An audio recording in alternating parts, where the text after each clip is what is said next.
Hi friends, आइए आज discuss करते हैं एक हेल्थ इशू जो होता है एंडोमेट्रियोसिस, उसके बारे में। एंडोमेट्रियोसिस में क्या होता है?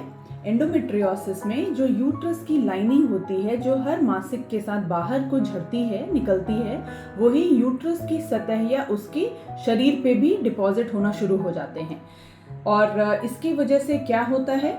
इसकी वजह से यूट्रस के अंदर जो इन्वायरमेंट होता है वहाँ पे इन्फ्लेमेशन बढ़ जाता है, प्रोस्टाग्लैंडिन्स का सिक्रीशन बढ़ जाता है। और यूट्रस में ऐसे हम जब अल्ट्रासाउंड करके देखते हैं तो कई सारे डिपॉजिट्स उसकी बॉडी पे होते हैं, और ये ओवरीज में भी डिपॉजिट्स के रूप में इकट्ठे हो जाते हैं, और चॉकलेट सिस्ट दिखता है हमें ओवरीज के अंदर। और ये जो इन्फ्लेमेटरी कंडीशन बन जाता है, जिसमें प्रोस्टाग्लैंडिन्स का सिक्रीशन ज़्यादा होने लग जाता है, उसके वजह से पेन बहुत ज़्यादा होता है पीरियड के दौरान। प्रेगनेंसी होने में दिक्कतें होती हैं, कई बार इम्प्लांट नहीं हो पाता है बेबी, इम्प्लांटेशन होने के बावजूद कई बार मिसकैरेजेस का रेट बढ़ जाता है। और वहीं जब ये डिपॉजिट ट्यूब्स के अंदर हो जाती हैं, ट्यूब्स के अंदर जब ये ब्लड का क्लॉट हो जाता है, वो तो ट्यूब्स को ब्लॉक भी कर सकता है, और वो एक या दोनों ट्यूब्स को भी अफेक्ट कर सकता है।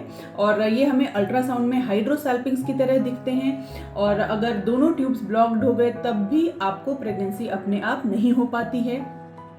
दूसरी चीज़ है कि जो ये डिपॉजिट्स आपने देखे हमारे यूट्रस की बॉडी पे होने के साथ साथ ट्यूब्स में होते हैं और ओवरीज में भी होते हैं, तो ये जो इन्फ्लेमेशन का जो कंडीशन होता है वो वहाँ पे भी होना शुरू हो जाता है, और ये जो अंडे की क्वालिटी होती है उसको भी खराब कर देते हैं। तो कई बार देखा गया है जिन महिलाओं में एंडोमेट्रियोसिस होता है उनमें इसके बावजूद कि उनके अंडों की संख्या अच्छी होती है, कई बार जब हम IVF करके उनके अंडों को बाहर निकालते हैं तो ये देखने को मिला है कि वो अंडे अच्छी क्वालिटी के नहीं होते हैं, जिस वजह से भी प्रेगनेंसी लॉसेस या इम्प्लांटेशन फेलियर हो सकता है।